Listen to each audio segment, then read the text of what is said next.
시작하겠습니다. 2020년 4월 12일 주일 예배 하나님께 드리겠습니다.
오늘 성경 교독은 잠언 19장 20장입니다.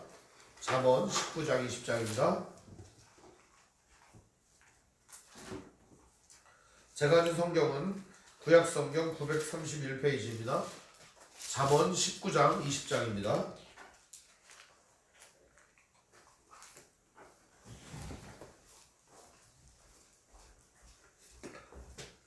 제가 읽겠습니다. 여러분 따라 읽으시면 좋겠습니다. 가난하여도 성실하게 행하는 자는 입술이 패역하고 미련한 자보다 나으니라. 지식 없는 소원은 선하지 못하고 발이 급한 사람은 잘못 가느니라. 사람이 미련함으로 자기 길을 굽게 하고 마음으로 여호와를 원망하느니라. 재물은 많은 친구를 더하게 하나 가난한즉 친구가 끊어지느니라. 거짓 증인은 벌을 면치 못할 것이요 거짓말을 하는 자도 피하지 못하리라. 너그러운 사람에게는 은혜를 구하는 자가 많고 선물 주기를 좋아하는 자에게는 사람마다 친구가 되느니라. 가난한 자는 그의 형제들에게도 미움을 받거든 하물며 친구야 그를 멀리하지 아니하겠느냐. 따라가며 말하려 할지라도 그들이 없어졌으리라. 지혜를 얻는 자는 자기 영혼을 사랑하고 명철을 지키는 자는 복을 얻느니라.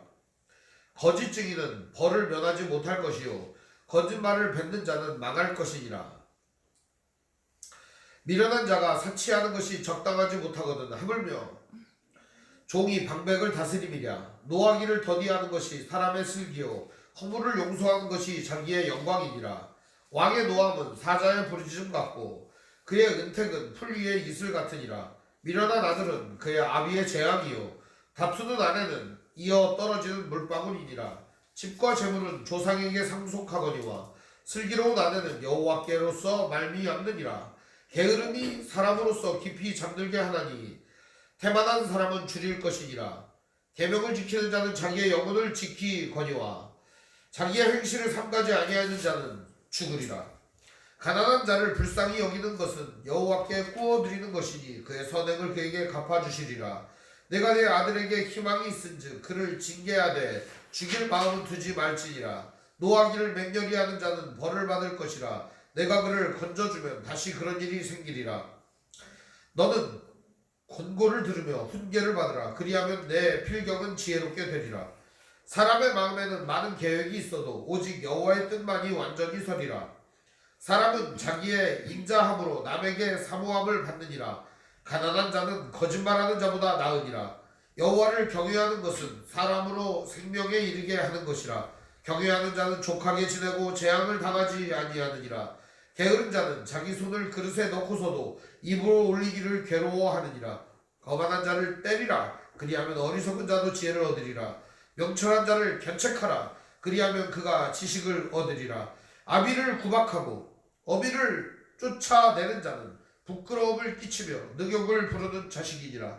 내 아들아, 지식의 말씀에서 떠나게 하는 교훈을 듣지 말지니라. 망령된 증인은 정의를 업신여기고 악인의 입은 죄악을 삼키느니라. 심판은 거만한 자를 위하여 예비된 것이요 채찍은 어리석은 자의 등을 위하여 예비된 것이니라. 포도주는 거만하게 하는 것이요 독주는 떠들게 하는 것이라. 이에 미혹되는 자마다 지혜가 없느니라. 왕의 진노는 사자의 부르짖음 같으니 그를 노하게 하는 것은 자기의 생명을 해하는 것이라. 다툼을 멀리하는 것이 사람에게 영광이거늘 미련한 자마다 다툼을 일으키느니라. 게으른 자는 마음에 밭갈지 아니하나니 그러므로 거둘 때에는 구걸할지라도 얻지 못하리라. 사람의 마음에 있는 모략은 깊은 물 같으니라. 그럴지라도 냉철한 사람은 그것을 길어내느니라. 많은 사람이 각기 자기의 인자함을 자랑하나니 충성된 자를 누가 만날 수 있으랴. 온전하게 행하는 자가 의인이라. 그의 후손에게 복이 있느니라. 심판자리에 앉은 왕은 그의 눈으로 모든 악을 흩어지게 하느니라. 내가 내 마음을 정하게 하였다. 내 죄를 깨끗하게 하였다 할 자가 누구냐? 한결같지 않은 저울추와 한결같지 않은 배는 다 여호와께서 미워하시느니라.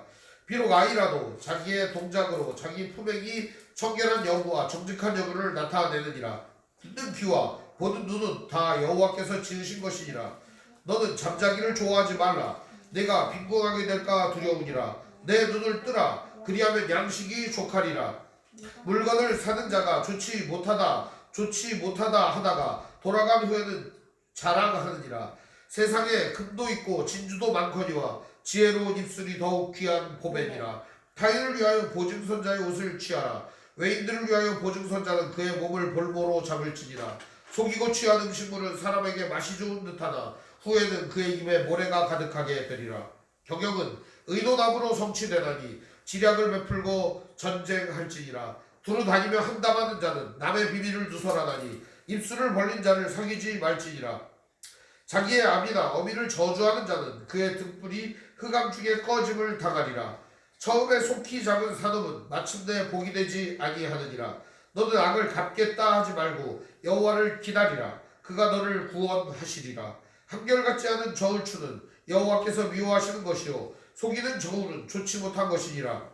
사람의 걸음은 여호와로 말미암나니 사람이 어찌 자기의 길을 알 수 있으랴. 함부로 이 물건은 거룩하다 하여 서원하고 그 후에 살피면 그것이 그 사람에게 덫이 되느니라.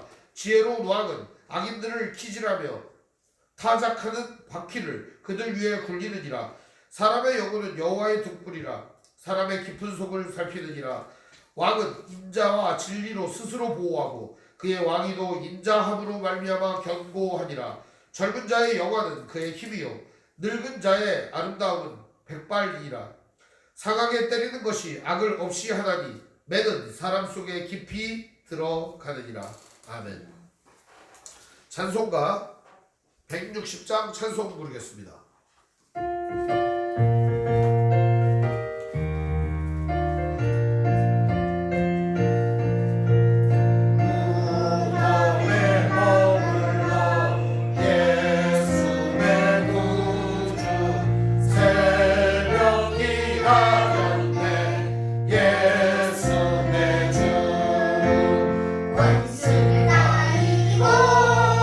무덤에서 살아나셨네.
하나님 아버지 감사합니다. 오늘도 함께 예배할 수 있도록 인도해 주시니 감사합니다. 방송으로나마 함께 예배하며 함께 이 한 시간 주님을 찬양하며 하나님의 은혜로우심을 감사드릴 수 있음에 감사드리나이다. 오늘 시간도 주님의 귀한 은총과 사랑을 깨달으며 부활의 아침을 맞이하는 귀한 성도들에게 주님 영원한 생명과 하늘나라의 영원한 기쁨이 그들의 삶 속에 충만하게 하여 주시옵시고 날마다 주님의 은총으로 말미암아 거룩한 삶을 이어가게 하여 주시며 하는 말과 행실과 믿음의 행동들이 오직 주 예수 그리스도를 따라가는 그 발자취를 밟아가는 제자의 삶이 될 수 있도록 주님 그들의 삶을 인도하여 주시옵시고 거룩한 주님을 따라가는 그 길에 힘들고 어려움, 두려움, 괴로움이 많을지라도 오직 주 예수를 바라보며 늘 승리하며 걸어갈 수 있도록 주님 인도하여 주시옵소서. 주님 오늘 시간 이 한 시간 예배합니다. 우리의 예배를 받아 주시옵소서. 먼 곳에서 예배하는 성도들 기억하여 주시고 가정에서 함께 모여 예배하는 성도들 기억하여 주시고 그들의 산업과 삶과 인생을 기억하여 주시옵소서. 주님의 귀하신 은혜가 늘 풍성케 하옵소서. 그들의 삶 속에서 주님을 바라보며 거룩한 길을 향해 나아갈 때 주님 힘과 능력을 더하시고 성령으로 충만하게 하시어 그들이 나아가는 길을 인도하시고 가는 길에 지치지 않도록 이끌어 주옵소서. 우리 주 예수님의 이름으로 기도합니다. 아멘.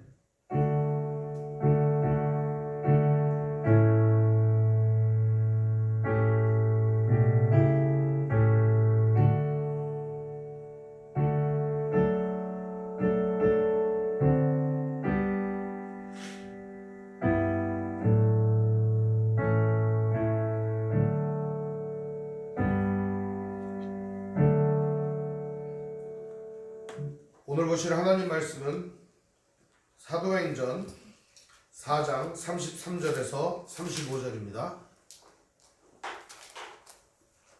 사도행전 4장 33절에서 35절입니다. 주어가 오타가 났네요. 사도행전 4장 33절에서 35절입니다.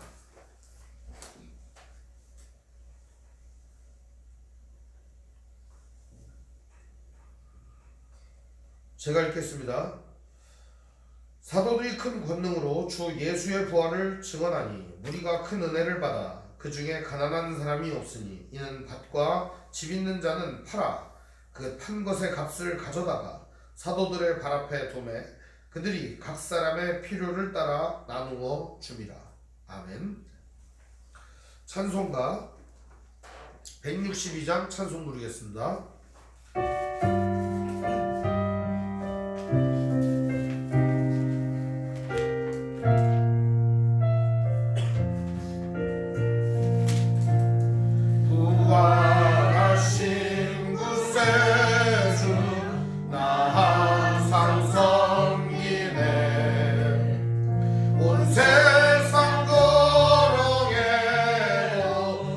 정령 사셨네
예수 예수 늘 살아계셔서 주 동행하여 주시며 늘 말씀하시네 예수 예수 내 구세주 예수 내 맘에 살아계시네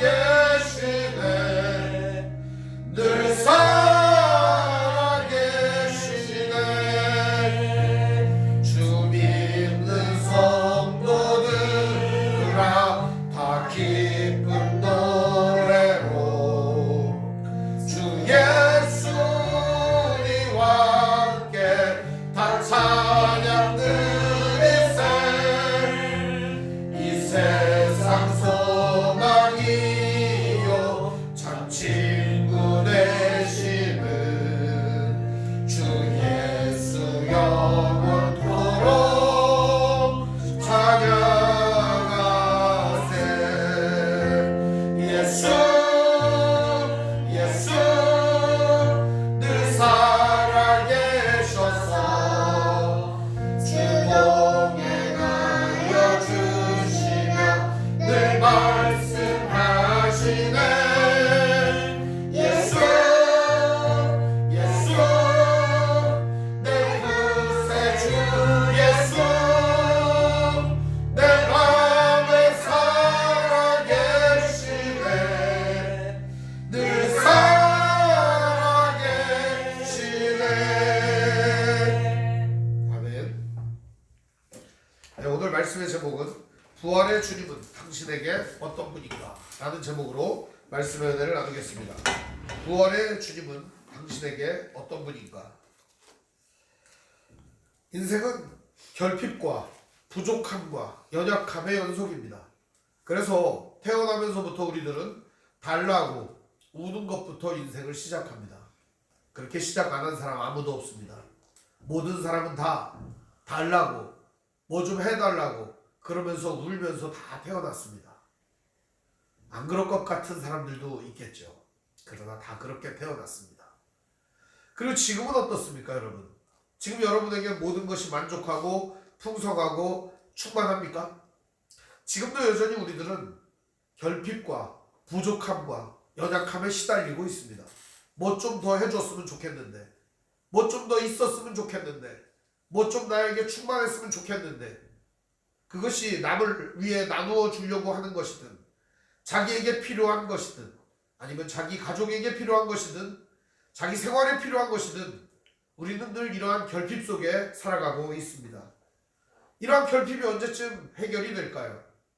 모든 결핍 속에 결과적으로는 원하는 것들이 들어있고 모든 결핍 속에 우리들의 연약함이 들어있는 것입니다.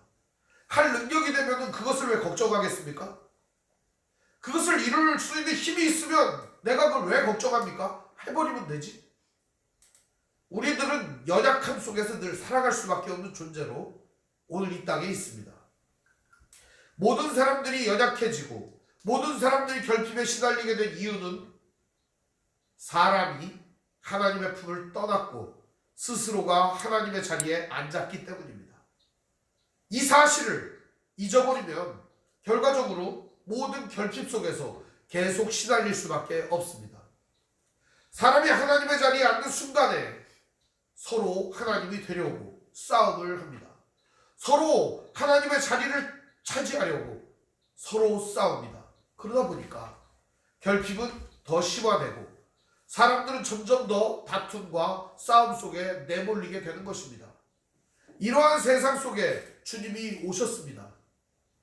주님은 오셔서 이 세상 가운데 하나님의 나라를 이루어 주시겠다라고 말씀하십니다. 뿐만 아니라 오늘 우리들에게 그 하나님의 나라를 이 땅 가운데 이루신 예수를 증언하라고 우리를 불러주셨습니다. 예수님이 이미 이 땅에 하나님의 나라를 이루셨습니다. 그런데 오늘 우리들은 그것을 알지 못하고 보지 못합니다. 그래서 이 결핍에 시달리면서도 우리들은 이렇게 생각합니다. 하나님께 기도해서 결핍을 채워야지. 하나님께서 우리의 결핍을 누구보다 잘 아시니까 충만하게 해주실 거야. 라고 말이죠. 그런 기도가 잘못된 기도라는 게 아닙니다. 우리는 그렇게 기도할 수밖에 없습니다. 그러나 좀 더 생각해 보시면 예수님은 이미 십자가와 부활을 통해서 이 모든 세상에 참된 만족이 무엇인지를 보여주셨습니다. 예수님께서 이 땅의 참된 만족이 무엇인가, 그것을 어떻게 보여주셨는가? 그것은 바로 오늘 우리들의 삶 속에 연약하고 좌절된 삶에 귀한 은혜를 허락하시는 것입니다. 오늘 사도행전 말씀은 우리에게 어떻게 다가오는가? 이 사도행전의 말씀은 우리가 믿음으로 어떻게 나아가야 하는가, 성도로서 어떤 삶을 살아가야 하는가, 이것에 대한 믿음을 우리에게 보여주시고 계십니다. 사랑은 우리에게 매우 중요한 것입니다. 그런데 사랑으로 사명을 살아가는 것은 믿음으로 삶을 살아가는 데 있어서 매우 중요한 것입니다. 왜요? 안 나와요? 네? 네. 잘 나와요? 네, 알겠습니다. 설교하다가 웬만하면 멈추지 않는데, 네. 막 방송을 듣고 계시는 여러분들을 생각해서 다시 시작하겠습니다. 사도행전 말씀은 우리에게 진정한 사랑이 무엇인가를 가르쳐 줍니다. 진정한 사랑이 무엇인가? 그것은 바로 십자가의 은혜를 생각할 때, 예수의 부활을 생각할 때, 예수의 행적을 따라갈 때 우리가 누릴 수 있는 기쁨입니다. 오늘 말씀은 그 사도행전 말씀 중에서 사도들이 하나님의 뜻을 초창기에 어떻게 전하고 어떻게 살아냈는가에 대한 이야기입니다. 자, 그럼 사도들은 어떻게 예수님을 증거하고 예수님을 따라 살아갔는가 살펴보겠습니다. 오늘 33절의 말씀은 이렇게 말합니다. 사도들이 큰 권능으로 주 예수의 부활을 증언하니 우리가 큰 은혜를 받았다, 이렇게 말합니다. 근데 원래요, 이 말씀은 사도행전 1장 8절에 예수님께서 미리 말씀하신 내용이 이루어진 후의 이야기입니다. 사도행전은 성령행전이라고 할 정도로 성령 하나님이 역사하신 이야기가 들어 있습니다. 우리가 예루살렘으로부터 유대와 사마리아와 땅끝까지 주님의 증인이 되는 것입니다. 근데 주님의 증인이 되기 위해서 필요한 게 있습니다. 오늘 말씀에도 등장하는 것인데요, 그게 뭐예요? 사도들이 큰 권능을 가지고 은혜를 전했다. 사도들이 큰 권능을 가지고 부활을 전했다. 이런 얘기가 나옵니다. 자, 이 큰 권능은 뭘까요? 큰 권능은 바로 성령 하나님이 주시는 권능입니다. 이 큰 권능을 우리가 받을 때 우리들은 하나님의 은혜를 전할 수 있게 됩니다. 자, 그럼 큰 권능의 실체가 뭡니까? 그것은 바로 예수 그리스도를 본받는 것입니다. 이게 우리에게 권능입니다. 예수님처럼 낮아지고, 예수님처럼 희생하고, 예수님처럼 헌신하고, 예수님처럼 살아가는 것, 그게 우리에게 진정한 권능입니다. 다른 것은 어쩌면 권능이 아니라 인간이 추구하고자 하는 권능일 것입니다.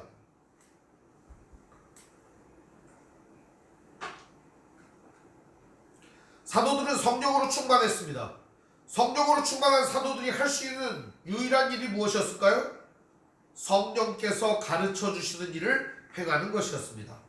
성령께서 이끄시는 대로 살아가는 것이었습니다. 이게 바로 성령이 충만한 사람들이 하는 일입니다. 오늘 말씀을 보면은 이 32절에 믿는 무리가 한 마음과 한 뜻이 되었다, 이렇게 얘기합니다. 어떻게 이렇게 될 수 있을까요? 성령이 충만할 때 우리들은 한 마음과 한 뜻이 될 수 있습니다. 모두 다 성령으로 충만할 때 우리는 한 마음과 한 뜻을 품을 수 있습니다. 모든 물건을 서로 통용하고 자기 재물을 조금이라도 자기 것이라 하는 이가 하나도 없었다, 이렇게 이야기를 합니다. 우리는 서로 물건을 통용하고 자기 것을 자기 것이라고 주장하는 사람이 없을 때 진정한 행복을 누릴 수 있겠죠. 그게 지금 가능할까요?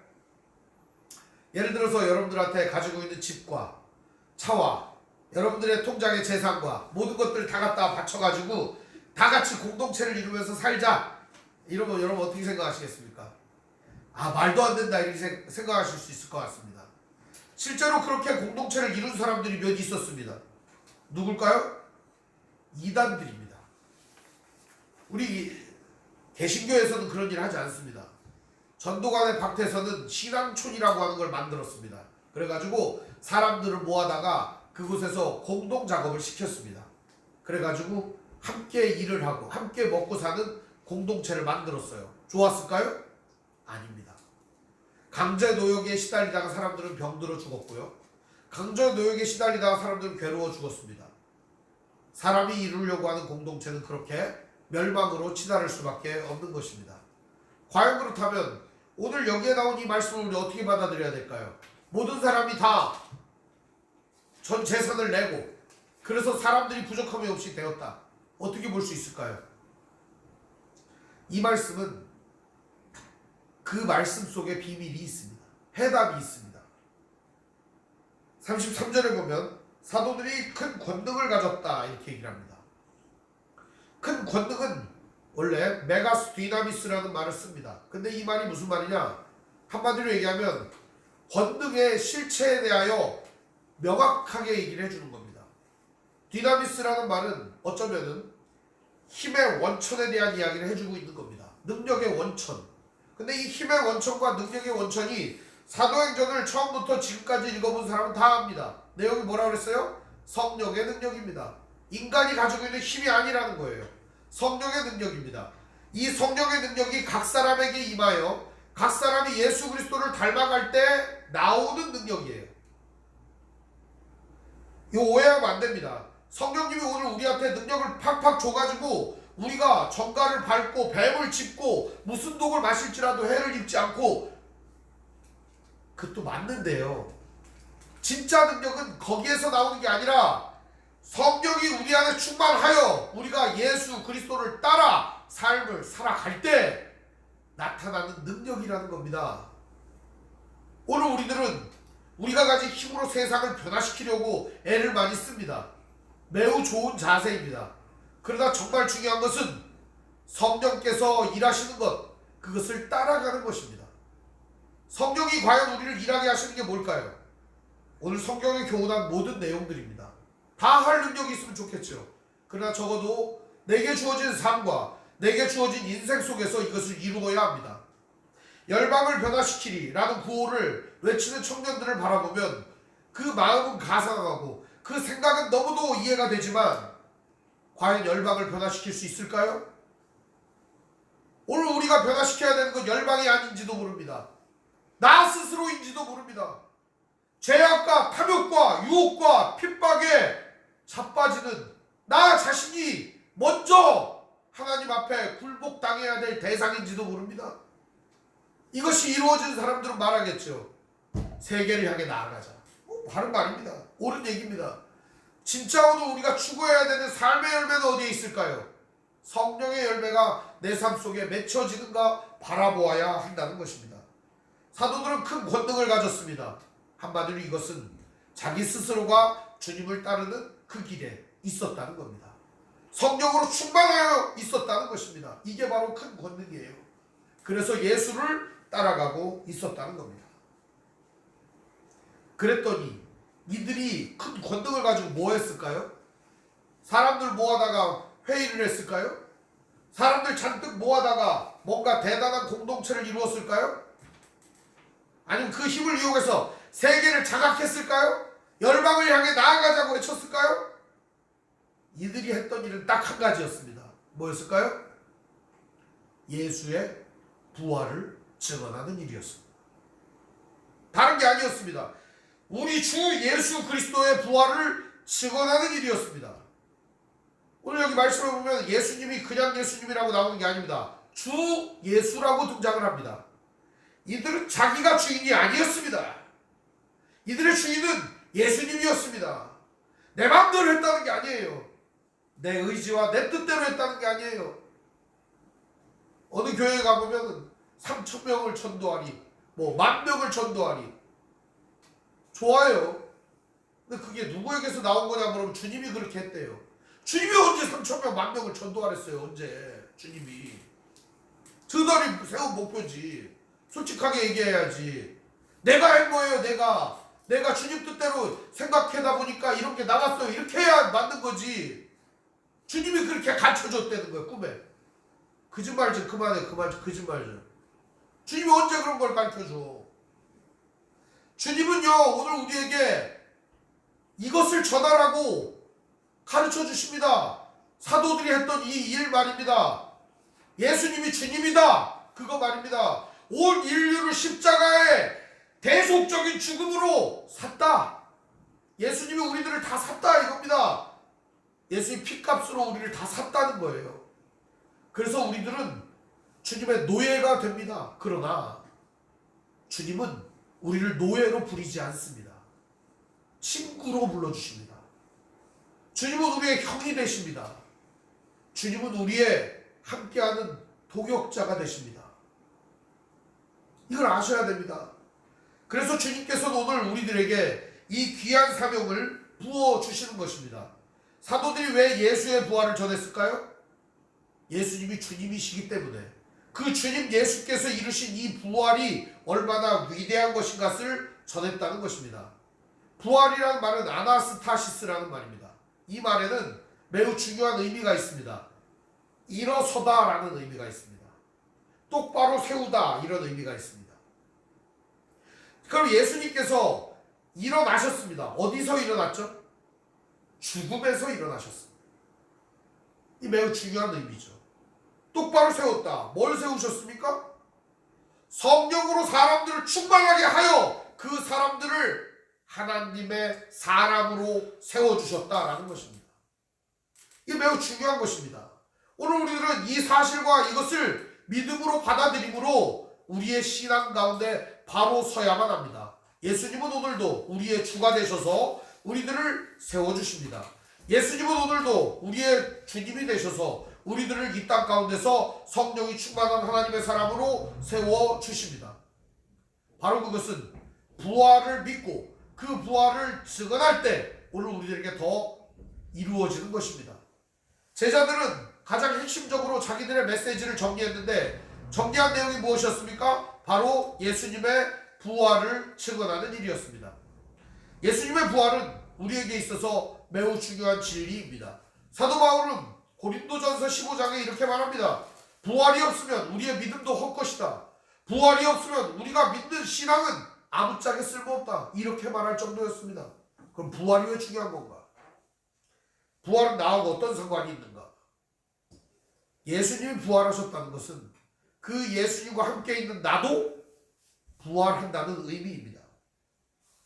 세상 사람들은 결핍에 시달리죠. 부족해요. 누가 채워주지 않아요.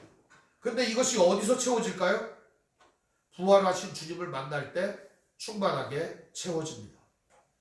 부활하신 주님과 함께 할 때 충만하게 채워지는 것입니다. 사랑하는 여러분, 사도들이 그래서 부활하신 주님을 전했던 것입니다. 여기 보면 부활을 증언했다 이렇게 나오죠. 증언을 했다라는 말은요, 죽을 각오를 했다는 뜻입니다. 순교자의 마음을 품었다 그런 뜻입니다. 예수님의 부활을 증언한다는 건 당시에 매우 위험한 일이었습니다. 예수님의 부활에 붙잡았건 해도 시뻘겋게 눈을 뜨고 달려드는 사두개인들과 바리새인들 있었습니다. 그리고 로마 병정들이 있었습니다. 그러나 이들은 목숨을 걸고 전했습니다.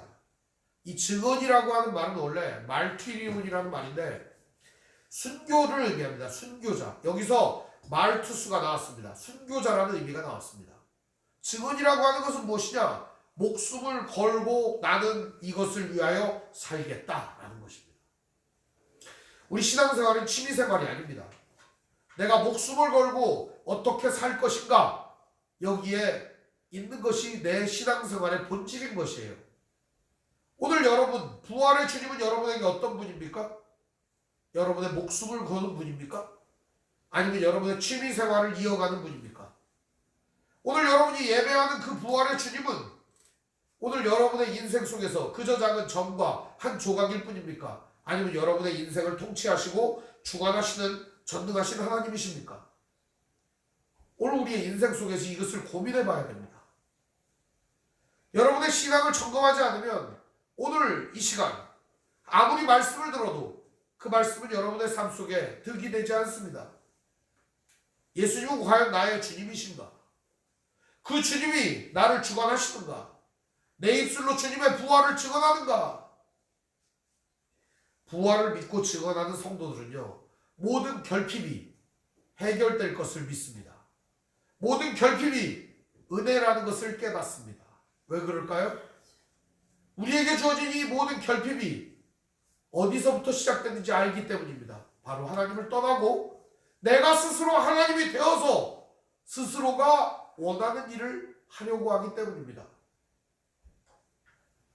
갈라디아서는 우리에게 말해줍니다. 스스로 원하는 것을 하지 못하게 하려고 성령께서 우리 안에 오셨다는 겁니다. 우리가 스스로 원하는 것은 무엇일까요? 서두에 말씀드린 것처럼 우리가 스스로 하나님이 되려고 하는 그것입니다. 오늘 하나님께서는 우리에게 큰 권능을 부어주시고 사도들에게 부어주셨던 그 부활을 보여주셨습니다. 오늘 우리가 믿는 주님은 어떤 주님입니까? 십자가에 매달려 있는 주님입니까? 아니면 여전히 우리의 삶 속에 역사하는 주님이십니까? 로마 카톨릭의 십자가에는 예수님이 매달려 있어요. 그러나 우리가 상징으로 삼고 있는 개신교의 십자가에는 예수님이 매달려 있지 않아요. 무슨 차이가 있을까요? 카톨릭에서도 부활하신 예수님 믿어요. 그렇지만 십자가에 여전히 예수님을 매달아 놓았어요. 오늘 우리들은 빈 십자가, 빈 무덤을 믿습니다. 왜죠? 예수님 십자가에서 이미 내려오셨고 예수님 이미 무덤에서 살아나셨기 때문입니다. 어쩌면 우리는 아무것도 없는 그것을 믿음으로 보아야 하는지도 모릅니다. 그러나 부활의 증거는 너무나도 많습니다. 사랑하는 여러분, 오늘 우리들은 어떤 주님을 믿고 있습니까? 주님이 당신에게는 어떤 의미로 다가옵니까? 오늘 이 사도들은 주님이 자기들 인생의 전부였습니다. 오늘 말씀을 보면은 이렇게 되어 있습니다. 사도들이 이렇게 예수의 부활을 증언하자마자 사람들이 세워졌다는 겁니다. 이 아나스타시스, 주님의 부활을 증언을 할 때 예수님이 죽음에서부터 일어나신 것, 예수님께서 일어나셔서 사람들을 성령으로 충만하게 세우신 것, 이것이 사람들에게 나타났다는 것입니다. 사람들은 그래서 성령으로 충만하고 우리 주 예수 그리스도를 주님으로 모시게 되었던 것입니다. 어떤 일이 일어났을까요? 33절에 보면 무리가 큰 은혜를 받았다, 이렇게 말씀하고 있습니다. 무리가 큰 은혜를 받았다. 무리는 어떤 은혜를 받았을까요? 이 은혜의 본질은 무엇일까요? 여러분, 무리는 어떤 은혜를 받았을까요? 우리 은혜 받았다는 얘기 많이 쓰지 않습니까? 여기에 모였던 사람들은 무슨 은혜를 받았을까요? 사도들이 부활을 증언했을 때 무슨 은혜를 받았을까요? 같은 내용이에요. 다 같이 한 뜻과 한 마음을 품었던 그 내용이에요. 바로 예수님의 십자가를 통해서 내가 살아나고 예수님의 그 고귀하신 은혜를 통해서 내가 오늘 세워지고 성령으로 충만해졌다. 한마디로 얘기하면 이 말씀을 듣는 모든 사람들에게 성령님이 임하셨던 것입니다. 이 말씀을 듣는 모든 사람들의 마음속에 자기가 주인이 아니고 예수 그리스도께서 주인 되시고 성령께서 그 마음에 가득 충만하게 역사하시는 시간이 된 것입니다. 이제는 내 마음과 내 의지와 내 생각을 가지고 하나님을 이겨먹으려고 하는 게 아니라 그 하나님의 은혜 가운데 순종하는 거룩한 사람으로 세워져 가는 것입니다. 이들은 큰 은혜를 받았습니다. 그냥 은혜가 아니라 큰 은혜를 받았습니다. 은혜의 핵심은 하나님을 알게 되는 것입니다. 은혜의 핵심은 예수 그리스도를 깨닫는 것입니다. 은혜의 핵심은 하나님께서 행하신 모든 일들을 믿음으로 받아들이게 되는 것입니다. 이게 은혜의 핵심입니다. 은혜란 단지 기분이 좋고 단지 지금 이 순간 그냥 마음이 들뜨고 그런 것이 아닙니다. 하나님이 통치하신다. 하나님이 다스리신다. 이 작은 나의 속을 하나님이 인도하신다. 나의 인생을 하나님이 이끌어 주신다. 이게 바로 은혜의 본질인 것입니다. 이렇게 은혜를 받은 사람들이 뭐를 했을까요? 오늘 말씀을 보면 은혜를 받은 사람들이 이런 일들을 했습니다. 34절을 보실까요? 그 중에 가난한 사람이 없으니. 저 너무 은혜가 됩니다. 제 주변에는 가난한 사람들이 참 많은 것 같습니다.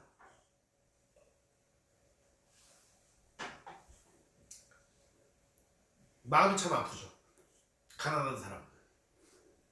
근데 여기 보니까 뭐라 그래요? 그 중에 가난한 사람이 없으니. 여러분 어떻게 생각합니까? 너무 좋지 않습니까? 부자라고 하는 것은 어떤 건가요? 비교했을 때 내가 돈이 더, 재산이 더, 능력이 더 많은 걸 부자라고 합니다. 비교급이에요. 그렇죠? 삼성의 이건희가 부자냐? 빌 게이츠하고 비교하면 어떨까요? 그는 가난합니다. 여러분, 부자냐 가난한 자냐는 뭐예요? 비교급이에요. 비교를 해서 내가 좀 모질하거나 결핍되어 있으면 그게 가난한 거예요. 근데 오늘 여기 말씀에는 이런 표현이 쓰였습니다. NDS라는 표현이 쓰였어요. 가난하다. 근데 이게 원래 가난하다로 번역할 수도 있지만 원래 그 의미는 이 NDS라는 말은 결핍되었다, 부족하다 이렇게 번역하면 더 좋을 것 같아요. 여기 보면 그 중에 결핍된 사람이 없으니, 그 중에 부족한 사람이 없으니, 그 중에 모자란 사람이 없으니. 성령으로 충만한 모든 사람들은 결핍된 게, 부족한 게, 모자란 게 없었다고 말합니다. 이유가 뭘까요? 오늘 물질적인 얘기가 좀 나옵니다. 보실까요? 이는 밭과 집 있는 자는 팔아 그 판 것의 값을 가져다가 사도들의 발 앞에 두매 그들이 각 사람의 필요를 따라 나누어 줍니다. 각 사람의 필요를 따라 사도들이, 모든 성도들이 낸 헌물과 귀한 것들을 나누어 주었다고 이야기를 합니다. 그럼 사도들이 나누어 준 것은 돈이었을까요? 부동산이었을까요? 재물이었을까요? 거기에만 생각이 머무르는 사람들은 1차원적인 생각만 할 수밖에 없어요. 그럼 이 사람들은 왜 밭과 집 있는 것 그것을 팔아가지고 직접 가난한 사람한테 주지, 왜 사도들의 발 앞에 그것을 갖다 주었을까요? 왜 그랬을까요? 어떤 분은 이거를 교회의 질서라고 얘기합니다. 뭐 맞는 부분일 수 있습니다. 개인이 집행하면 부족한 부분도 있고 연약한 부분도 있기 때문에 교회가 집행을 하게 두었다. 뭐 맞는 말일 수 있습니다. 그런데요, 이 말의 핵심은 이것입니다. 사도들이 사람들에게 무언가를 나누어 주었고 그들이 충만해졌다. 그럼 사도들이 나누어 줄 수 있는 것은 무엇이었을까요? 과연 진짜 돈뿐이었을까요? 사도들의 발 앞에 두었고 사도들이 그것을 나누어 주는 것을 집행했다면 예수께서 부활하시고 다시 살아나셔서 오늘 우리 각 사람 마음속에 성령을 충만하게 부어주셨다면 오늘 이 시간 사도들이 나누어 주었던 것은 무엇이었을까요? 여러분 생각해 보십시다. 빵과 함께 복음을 얹어서 주었던 것입니다. 어쩌면 복음 위에 이 빵을 얹어서 주었던 것입니다. 사람들은 이 비밀을 많이 깨닫지 못합니다. 물론 지금 당장 굶어 죽어가는 사람에게 빵 줘야 됩니다. 그러나 빵과 함께 성령을 선물로 주는 것입니다. 영원히 목마르지 않도록, 영원히 배고프지 않도록, 영원히 결핍되지 않도록 말입니다. 오늘 예수를 믿는 모든 성도들은 이 부활의 기쁨을 맞이함으로 결핍이 없는 만족한 신앙을 살 수 있습니다. 오늘 우리들의 삶은 결핍으로 끝나는 인생이 아닙니다. 늘 충만한 인생입니다. 만족한 인생입니다. 단 조건이 있습니다. 성령으로 충만할 때. 오늘 말씀에 입각하여 말씀드린다면 부활의 은총을 전할 때, 우리 주 예수께서 주님 되심과 그 부활을 증거할 때, 성령으로 충만할 때, 그때 우리들은 진정으로 결핍에서 해방될 수 있습니다. 또한 함께하는 모든 사람들 역시도 이 결핍과 부족함과 연약함에서 해방될 수 있는 것입니다.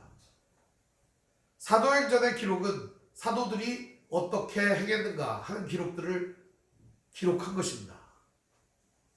오늘 이제 여러분들은 여러분의 삶에 무엇을 기록하시겠습니까? 어떤 일을 하며 무엇을 위해서 어떻게 사시겠습니까? 오늘 결론의 말씀은 이겁니다. 각 사람의 필요에 따라 나누어 주리라. 각 사람의 필요를 따라 나누어 주십시오. 그것이 무엇이 됐든 간에 돈이면 좋고 물질이어도 좋고 마음이어도 좋고 생각이어도 좋고 여러분이 가지고 있는 좋은 것들을 각 사람의 필요에 따라 나누어 주십시오. 함께 나눌 때 우리들은 기쁨이 넘칩니다. 함께 나눌 때 우리들은 감사가 넘치게 됩니다. 함께 나눌 때 우리들은 풍성한 주님의 위로가 있습니다. 근본적인 얘기를 하나 더 드리도록 하겠습니다. 오늘 말씀은 사도들이 이렇게 나누어 줬다, 물질을 나누어 줬다, 이들이 부활을 증언했다, 이런 이야기들로 구성되어 있습니다. 사도행전을 전체적으로 읽어보면 여러분들이 무엇을 느끼게 되는가? 사도들이 증언했던 것들의 본질이 무엇인가를 깨닫게 됩니다. 본질은 바로 예수 그리스도입니다. 오늘 제가 여러분들에게 말씀드리려는 것도 바로 그것입니다. 한 주일 동안 부활주일을 묵상하면서 이런 생각을 했습니다. 과연 부활의 주님은 나에게 어떤 의미가 있는가? 부활의 주님은 과연 나에게 어떤 의미인가? 이걸 유식하게 그리스어로 하면 TMOE 카이소이 그런 말입니다. 한번 듣고 잊어버릴 말이죠. 무슨 말이냐? 나는 당신에게 무엇입니까? 당신은 나에게 어떤 존재입니까? 이런 의미예요. 오늘 여러분 주님께 한번 질문해 보십시오. 나는 주님에게 어떤 존재입니까? 그리고 또 질문해 보십시오. 주님은 나에게 어떤 존재입니까? 오늘 저는 여러분에게 한 가지 답만 드릴 수 있습니다. 주님이 나에게 어떤 존재인지. 주님은 오늘 우리에게 이렇게 말해줍니다. 나에게 있어서 너는 내가 십자가를 질 만큼 소중한 존재다. 주님은 오늘 우리에게 이렇게 말씀해 주십니다. 나에게 있어서 너는 내가 온갖 고난과 핍박을 무릅쓸 정도로 고귀한 존재다. 나에게 있어서 너는 내 모든 것을 걸고 죽음을 맞이할 정도로 사랑하는 존재다. 오늘 주님의 사랑을 입은 성도님들, 이 주님의 사랑 앞에 여러분들은 주님을 어떻게 생각하고 있는지 한번 고민해보는 시간이었으면 좋겠습니다. 부활주의를 맞이하면서 성찬을 어떻게 할까를 고민을 많이 했습니다. 일단 안 하는 것이 도움이 될 거라고 생각합니다. 대면 예배를 드릴 때 정말 거하게 성찬 예식을 한번 했으면 좋겠습니다. 그리고 집에서 예배하는 성도님들 마음을 일일이 다 헤아릴 수는 없겠지만 혹여라도 진짜 나오고 싶다 이런 분은 연락을 주시면 한 분씩 이렇게 나와서 예배하면 좋겠습니다.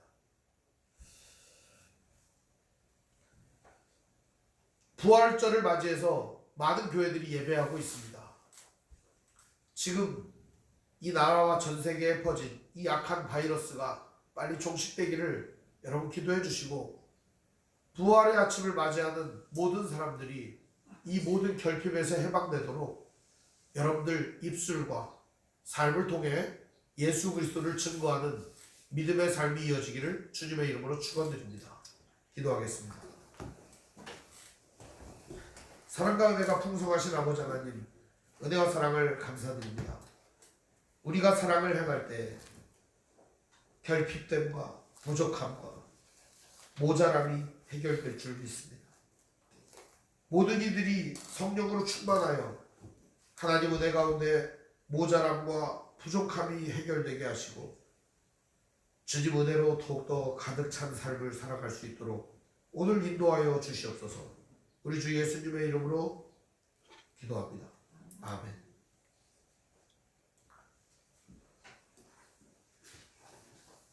찬송가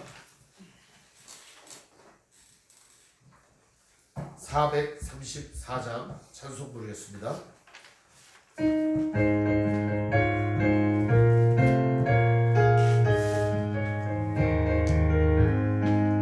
귀하신 친구에게 계시니 나 주 안에 늘 기쁘다. 그 피가 내 주 씻으셨으니 나 주 안에 늘 기쁘다. 나 주 안에 늘 기쁘다. 나 주 안에 늘 기쁘다. 주 나와 늘 동행하시니 나 주 안에 늘 기쁘다. 대신 지시였으니 나 주 안에 늘 기쁘다. 그 생명 버려 나를 구하니 나 주 안에 늘 기쁘다. 나 주 안에 늘 기쁘다. 나 주 안에 늘 기쁘다. 주 나와 늘 동행하시니 나 주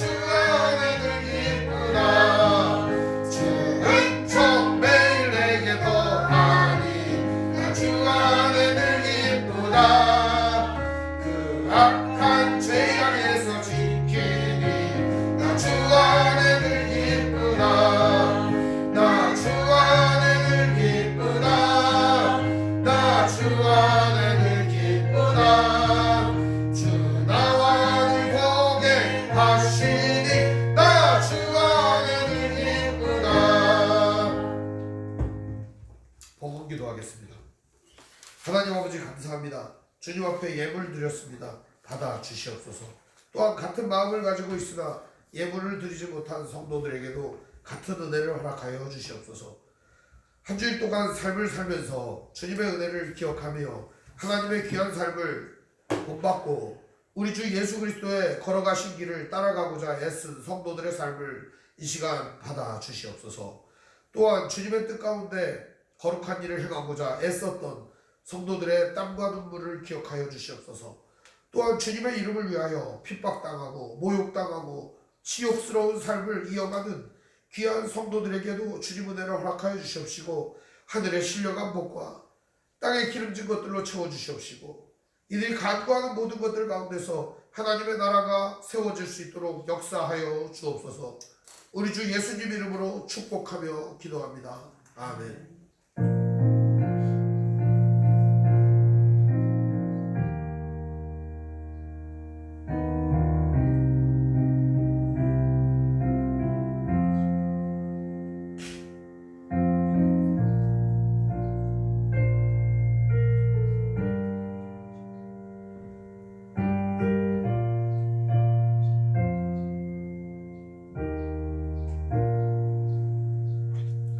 교회 소식을 알려드리겠습니다. 오늘 함께 예배하신 모든 분들 주님의 이름으로 환영합니다.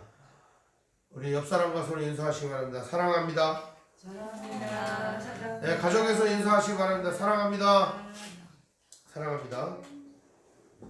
말만 하지 마시고 진짜 사랑을 열심히 하시기 바랍니다. 하나님의 말씀인 성경을 가까이 두고, 제일 중요한 거예요. 가까이 두어야 돼요. 머리맡에. 그리고 여러분의 손 닿는데 가까이 두고 매일 읽으시고, 매일 읽으세요. 한 글자라도 매일 읽으시고, 기도로 하나님과 교제하시고, 말씀만 읽지 마시고 기도하시고, 하나님과 교제하시고 말씀대로 사랑하며 사시기를 바랍니다. 목회자의 경건을 위해 기도해 주시기 바랍니다. 정치 지도자들과 남북 관계를 위해서 기도하시기 바랍니다. 선거가 있습니다. 선거는 좋은 사람 골라 뽑는 거 아닙니다. 덜 못된 놈 골라 뽑는 거니까 거기 나온 덜 못된 사람을 골라서 지도자를 뽑으시면 좋겠습니다. 하나나 마음에 차는 사람 없다고 선거 안 해! 이렇게 하지 마시고 그래서 그 중에 덜 못된 사람을 뽑으시기 바랍니다. 예전에 어떤 위대한 분이 이런 얘기를 했습니다. 선거는 덜 못된 사람 뽑는 거다. 만약에 그마저도 안 하면 더 못된 놈이 다스리게 된다. 그리고 그 다스림을 네가 받게 된다. 이런 얘기를 했어요. 그러니 여러분 선거에 꼭 참여하시기 바랍니다. 가난한 사람들과 소외된 자들을 도우며 기도하시기 바랍니다. 지금 코로나 때문에 가난한 사람들이 늘어나고 있습니다. 결핍된 사람들 많아요. 여러분 이분들에게 무언가를 우리가 채워줄 수 있으면 참 좋을 것 같습니다. 이제 5월 달쯤에 되면은 코로나 사태로 인해서 무너진 가정이나 직장이나 삶의 터전을 잃어버린 사람들을 위해서 헌금을 좀 거둘까 합니다. 모두 참여해 주시면 좋겠습니다. 선교사님과 가족을 위해서 기도하시기 바랍니다. 해외 선교하시는 선교사님들 고생 너무 많습니다. 지금은 선교 못합니다. 사람 못 만나니까요. 아예 못합니다. 이 시기에 선교사님들은 애가 탈 뿐만 아니라 심장이 녹는 심정일 겁니다. 선교사님들을 위해서 기도 많이 하시기 바랍니다. 아픔과 고통 중에 있는 성도를 위해 기도하시기 바랍니다. 이 환자들 참 많죠. 우리 교회 위해서 기도하시기 바랍니다. 코로나19의 퇴치를 위해 기도해 주시고 주일 예배 및 주중 예배는 집에서 가족과 함께 하시고 성경 읽기와 기도와 선을 행하시는데 최선을 다하시기 바랍니다. 혹시 여러분 매일 성경 묵상을 하시고 어려우신 분은 제가 새벽에 설교를 하니까 설교를 참고하시면 좋겠습니다. 그리고 부활주일입니다. 부활의 기쁨을 만끽하시기 바랍니다. 죽음에서 부활하신 예수님, 나도 그 죽음에서 부활한다. 인생요 죽기밖에 더 하겠어요. 네? 기쁨으로 사시기를 바랍니다. 그리고 헌금하실 분은 온라인으로 헌금하시면 되겠습니다. 우리 비전 선언하고 삼위일체성 무르도의 축도로 마치겠습니다. 주의 말씀 교회는 죽어있는 영혼을 향한 하나님의 마음을 알기에 젖은 눈을 가진 모든 일을 기도로 승리하셨던 예수님의 푸른 무릎을 가진 능력으로 뜨거운 인생을 살게 하시는 성령님의 불타는 심장을 가지고 하나님의 사랑을 배우고 믿으며 살아가는 믿음의 공동체입니다. 아멘. 하나님이 선택하셨고 예수님이 구속하셨고 성령님이 지셨으니 삼위일체 하나님 찬양. 하나님이 지켜주시고 예수님이 함께하시고 성령님이 능력 주시니 삼위일체 하나님 찬양. 하나님이 사랑하시고 예수님이 은혜 주시고 성령님이 교통하시니 삼위일체 하나님 찬양. 할렐루야 하나님 찬양. 할렐루야 예수님 찬양. 할렐루야 성령님 찬양. 삼위일체 하나님 찬양. 지금은 우리 주 예수 그리스도의 은혜와 하나님의 사랑과 성령의 교통하심이 날마다 주 예수의 부활을 증언함으로 많은 사람들에게 큰 은혜를 끼치며 모든 결핍을 충만하게 채워가는 귀한 성도들 머리머리 위에, 인생 위에, 가정 위에, 직장 위에, 삶의 터전 위에 영원토록 함께 있을지어다. 아멘.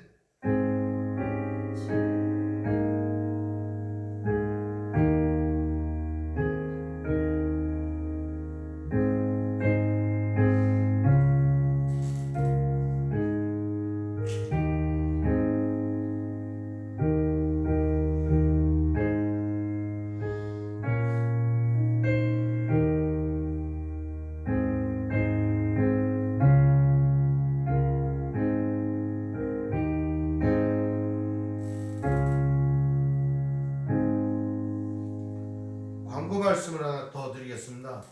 여러분들 어떻게 사는지 참 궁금합니다. 그래서 예배드리는 풍경이라든지 사진이라든지 이런 것들을 단톡방이나 밴드에 올려주시면 좋겠습니다.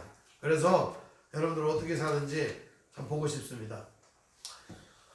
기도하고 늘 생각합니다만 그거보다도 사진으로 이렇게 보면 더 좋을 것 같습니다. 한 장 셀카 이렇게 찍어서 올려주시면 좋겠습니다.